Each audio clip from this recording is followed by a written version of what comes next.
Comme dit le célèbre adage, il faut savoir raison garder. Et là, cette série a perdu la raison. Messieurs, aujourd'hui nous repartons pour la saison 3 de 13 Reasons Why. Go to Liberty High. Alors dès le petit teaser qui est toujours très sympa, comme celui de la saison 2 qui était génial, ils annoncent d'entrée la couleur, le meurtre de Bryce. Et là je suis pas d'accord. Parce que le Bryce, j'ai pas envie qu'il meure.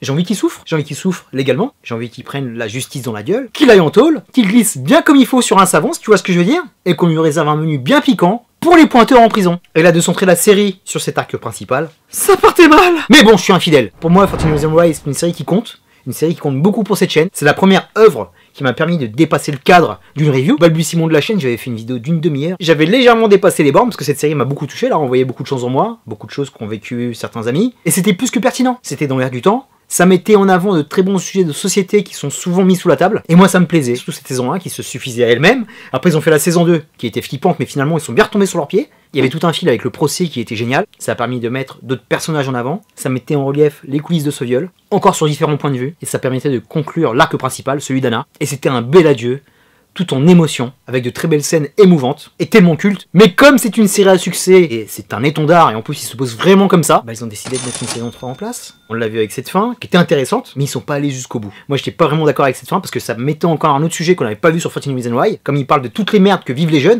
Il y en avait un qui arrive souvent aux États-Unis, le mass shooting, la tuerie de masse, et ils ont flippé. Et je sens même que cette scène a été coupée. Parce que moi je crois qu'ils ont fait 2 versions de fin, et je ne sais pas si un jour Netflix fera un director cut, mais je suis persuadé que Tyler, quand il débarque sur le bal de fin, il a buté pas mal de personnes. C'est vraiment dommage de pas être allé au bout pour le montrer. Après, je suis pas un boucher, c'est pas un truc que je voulais voir, mais c'est un truc que j'aurais voulu qu'ils mettent un peu plus sur la table parce que ils te le teasaient depuis la première saison. Quand on voyait Tyler avec ses armes, qu'on voyait certains jeunes au bord du suicide, tu savais que cette situation pouvait arriver. Mais ils sont partis sur quelque chose d'autre, qui était aussi intéressant par rapport à Tyler, parce que c'est un personnage quand même qui compte beaucoup par rapport à tout ce qu'il a subi dans la saison 2, le pauvre. Donc lui, son arc me plaisait. Mais derrière ça, mon gars, ce qu'ils ont évité de faire sur la première saison, sur la deuxième saison par rapport à Bryce, avec brio, parce qu'il a été présenté comme un monstre, et jusqu'au bout, et ça c'est bien. Tout ce que je craignais quand j'ai vu que c'était lui le personnage principal, il lui déroule le tapis rouge, et il lui offre un arc de rédemption qu'il ne mérite pas. Et en plus, l'acteur est super bon. Justin Prentice est magnifique dans son rôle, et c'est un acteur. C'est pas un mec que je vais aller embrouiller dans la rue parce qu'il joue ce rôle. Justement, s'il est bon, si on le déteste, c'est qu'il fait bien son taf. Et là, j'ai vraiment pas compris cette manœuvre. Que en faisant ça, et vu comme ils l'ont fait sur cette saison 3, tu défais tout ce qu'a défendu cette série, parce que tu lui fais faire le contraire de ce qu'elle doit être. Et il y a encore plus de soucis que ça. T'as de la peine pour ce gars. Et t'as pas envie d'avoir de peine. C'est quand même un sacré fils de flûte, après tout ce qu'il a fait, des trucs qui fonctionnent pas. Il est gardé des relations avec tous les étudiants de Liberty High, qu'il se montre en mec sympathique, qui sauve la mise. No way! Tu veux pas me le vendre après tout ce que t'as fait, tout ce que t'as défendu comme principe. On sait qu'il meurt. Super, un peu rien à foutre. Et en plus derrière ça, c'est plus 13 Reasons Why, c'est devenu Pretty Liars. C'est un soap, polar, très moyen pour pas dire nul. Parce que l'enquête là, comment elle était relou. Et ils sont tous suspects parce que tout le monde lui en veut à ce bâtard. Et là aussi c'est hyper poussif. Parce que quand tu vois la police du coin, qu'est-ce qu'ils sont faibles, bordel. T'as le chef de la police qui enquête avec son fils, et lui aussi suspecté du meurtre. Mais ça va pas. Il y a plus toutes les bonnes thématiques qui étaient mises en avant, tout a à peu près disparu. Il nous reste certaines, dont je vais te parler à la fin, parce qu'il y avait quand même des bonnes choses, qui n'étaient pas cataclysmiques. Mais restons sur la merdouille. Autre chose qui était pire que Bryce, et qui partait bien pourtant. Un nouveau personnage arrive, c'est un peu l'œil extérieur. Magnifique prénom, Amorowat Anicia Akola. En plus, je kiffe ses origines. Elle a une double culture, africaine, anglaise. Elle arrive fraîchement aux États-Unis avec sa mère, qui est maid dans la maison de Bryce. Et c'était très bien parce que c'était un personnage extérieur, celle qui narrait la série, celle qui découvrait cet environnement de folie. Magnifique English accent, mais au bout d'un ou 2 épisodes, c'est parti totalement en couille. Je n'en veux pas, la gamine, elle joue très bien. Mais le souci, encore une fois, c'est la cohérence de ce personnage. Tant qu'elle reste à l'extérieur, c'est sympa. Mais quand elle rentre à l'intérieur, c'est n'importe quoi. J'ai envie de lui dire, mais quittez toi, parce qu'elle est au centre de tout. Mademoiselle est le carrefour de toutes les embrouilles. N'importe nawak, complètement incohérent. Donc le lien avec Bryce que je t'ai dit. En plus de ça, c'est le love interest de Clay, roi de la friendzone, le pauvre. Et la meuf, à chaque secret, elle est dans le coin. À chaque fois que ça parle, à chaque fois qu'il y a un acte, c'est elle, la petite fée clochette, qui se trouve dans un recoin de la pièce pour voir ce qui se passe. Et elle a un levier sur chaque personne. Comment? Pourquoi? Qu'est-ce qui s'est passé, les gars? Vous avez fumé pendant l'écriture? Comme Big Little Lies par rapport à Zoe Kravitz. C'est pas à elle de prendre le leadership. Ça fait 2 saisons qu'ils galèrent pendant 26 épisodes, ces personnages. Et elle arrive, celle qui trouve la solution. Et en plus, elle fait psychopathe. Parce que la meuf, c'est une mythomane puissance 1000. Elle ment à sa mère. Elle ment à tous ses potes. Elle ment au keuf. Pendant 2 interrogatoires. Et elle nous fait une seule suspecte à la fin. C'est ridicule. Parce qu'en plus, par rapport à cette fin, où est passée la morale? Ils sont tous en train de se dire, faut arrêter de se mentir. Et ils font que ça pendant toute la série. Le seul qui est honnête, le pauvre, c'est Clay. Il se prend tout dans la gueule et tout le monde le balade. C'est tous des bâtards. Avec elle qui gravite autour. Franchement, la minette, elle doit sûrement débuter sa carrière, je l'ai jamais vue. Mais ça part très mal. Elle était insupportable. Elle était pire que Bryce. C'est elle qui aurait dû manger. Bref, continuons. Une série aussi qui parlait de parentalité. de la responsabilité des parents quand même par rapport à ces gosses. C'est comme dans Stranger Things, encore une série qui a pas marché, parce que l'adulte n'existe plus. C'est les gosses qui trouvent la solution. Par rapport à Tyler, qui est le récit le plus intéressant de cette saison, ces pauvres parents voient que sa mère. Et ils ont l'air cool, ces parents, ils auraient pu agir par rapport à lui. On les efface. Les parents de Clay, on s'en fout légèrement. Y a pas un gamin qui peut dire on va quand même prévenir un adulte par rapport à tous ces problèmes. Même la psy là, jouée par Julia comme Beckham, qui a pas mal vieilli la pauvre. Et ça pas grand chose. Le directeur, les flics, y a pas un adulte qui peut prendre les choses en main. C'est soi-disant les jeunes qui doivent trouver la solution. Ils font la voiture balai par rapport à Tyler.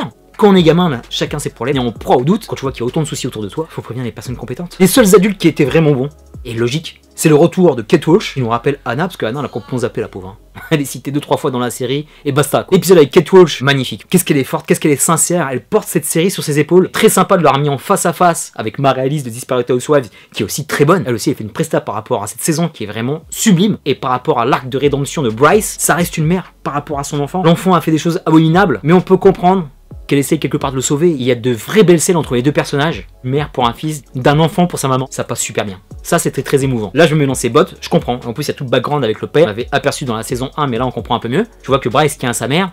Tu vois qu'il réagit par rapport à elle, par rapport à ce qu'elle a subi aussi. Bryce par rapport à son grand-père, qui a des réactions plutôt saines. Là, oui, ça marche. Avec ses anciens camarades de lycée, non. Pareil, il va dans un autre bahut. T'as pas de pitié pour lui, quoi. Vous l'avez tellement assassiné sur les autres saisons.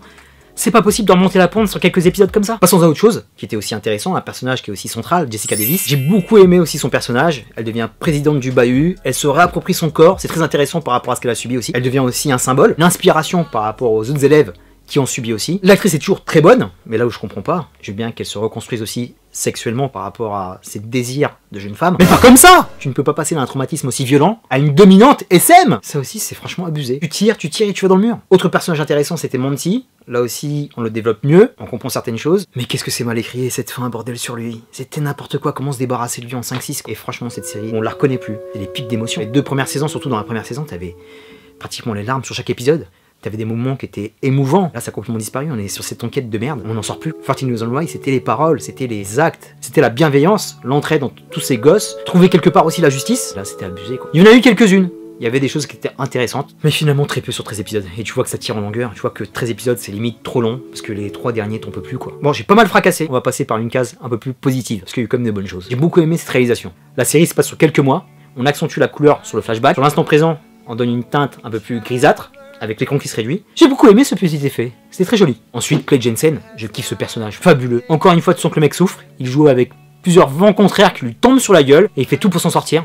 Tu dis qu'il va jamais y arriver, même si la fin est très laborieuse, c'est un des seuls personnages qui est cohérent sur les 3 saisons. D'autres aussi pour qui ça fonctionne, j'aime beaucoup Justin, lui aussi très bien développé, superbe relation fraternelle avec Clay, il a des sentiments vrais, même par rapport à Bryce c'était aussi pas mal, je dois l'avouer. Mais on rajoutait une couche par rapport à tout ce qu'il a souffert le gars, là c'est tout mal, il avait une vie tellement misérable, là tu lui rajoutes encore une tare, non quoi. Un aussi encore très bon, égal à lui-même, toujours aussi bon gars, Zach, qui se lie d'amitié avec l'ex de Bryce, qui a aussi été abusé par lui, cet enfoiré, il l'accompagne dans sa souffrance, superbe capitaine d'équipe de football, tellement un bon gars. Franchement, si t'es jeune dans un bahut, je te souhaite d'avoir un pote pareil, parce que le mec est solide jusqu'au bout, et en plus il est super intelligent. C'est le seul à comprendre que le groupe qui s'est formé autour de Tyler, c'est malsain. Et cette relation est tout à fait artificielle, parce que c'est pas les gens qui s'aimaient, qui doivent se lier à cause de merde qui se passe au bahut, quoi. Un qui est un peu plus en retrait par rapport à la première saison, parce que lui, je l'appréciais, c'est mon chouchou. Tony Padilla, il a pris un petit coup dans la gueule qui est intéressant, parce qu'il a complètement changé de physique par rapport à ce qui lui arrive aussi par rapport à sa famille, que la série a voulu mettre un petit tacle politique par rapport au président états-unien, avec les raccompagnements à la frontière de certaines familles mexicaines. Ça aussi c'était très bien, et malheureusement on le voit que très peu. Tony c'était un peu l'ange gardien de tout le monde, surtout sur la première saison, et lui-même qui était intelligent et qui réagissait correctement, passe à côté du bordel. On aurait pu mieux faire par rapport à son perso. L'arc qui m'a le plus plu c'est Tyler, on lui offre quand même un arc de rédemption même si le mec est vraiment limite. Il a plein de soucis le pauvre. Mais il fait flipper, parce que c'est un mec qui peut faire des dommages collatéraux de malade mental. Enfin, t'as un mec comme ça dans ton environnement qui est instable, faut qu'il se fasse soigner, quoi. Lui aussi, il s'en sort très bien, il le mérite, mais il manque un petit truc un peu plus réaliste sur ce personnage pour vraiment l'apprécier comme il se doit. Il a les plus belles scènes, quand il avoue son viol à Clay, c'était vraiment magnifique. Et pareil, sur l'exposition photo à la fin, dans le café étudiant, c'était vraiment très beau, très émouvant. C'est ce qu'on voulait dans un 14 Reasons. Très cool aussi de voir le conseiller d'éducation Derek Luke. Son petit passage est intéressant. En tant que travailleur social, il veut aider ses jeunes. Je le souligne, même s'il est très court, c'était un des seuls adultes qui était un peu cohérent avec son métier. Est-ce que le reste... Bref, je pense qu'on a fait le tour des 13 raisons de ce qui a été pas été cette saison. Et nous allons conclure. Pour conclure sur 14 Reasons Why, une série qui malheureusement est victime de son succès. Elle a tellement tiré sur la corde qu'elle a fini par se perdre comme d'autres séries. Parce que c'était très bien les premières saisons. Mais à un moment il faut savoir s'arrêter. Et malheureusement Netflix n'a pas réussi. Quand tu vois les autres séries jeunes qui sont arrivées entre temps, qui ont sûrement un lien de cause à effet avec le succès de 14 Reasons, pense à Euphoria, pense à Elite qui est très agréable, et bah elle s'est fait passer devant, parce qu'elle a pris un sacré coup de vieux, surtout quand je vois Euphoria. Un scénario mal inspiré, des personnages incohérents, un suspense frelaté, et trop de mauvaises directions prises pour enfin une bonne saison 3. Moi je suis très fan, j'ai envie de soutenir, parce que j'étais là au premier jour, je me sens concerné par cette série, mais tu vois qu'elle a fatigué ses spectateurs. Comme moi, je me fais vieux aussi. Donc on aura droit à une saison 4, je sais pas ce qu'ils vont nous raconter, ce truc que je vois un petit peu ouvert, c'est par rapport aux armes de Tyler, et même ce qui s'est passé par rapport à Monty, mais le mal est fait, parce que j'en ai limite rien à foutre. Je regarderai, ça dépend quand est-ce que ça passe, si ça passe l'été comme ça, où j'ai un peu plus de temps libre, ouais, mais si ça passe avec plein d'autres séries, je pense que celle-là va vraiment finir en dessous de la pile, et je ne sais pas si j'aurai la force d'y jeter un œil. Terminus pour 13 Reasons Why saison 3, je te dis à très bientôt pour de prochaines vidéos, d'ici là porte-toi bien, merci pour tes likes, tes commentaires, tes partages, franchement les gars vous avez assuré ce Rambo, je t'envoie un magnifique peace and love, et prenez soin de vos jeunes malgré tout.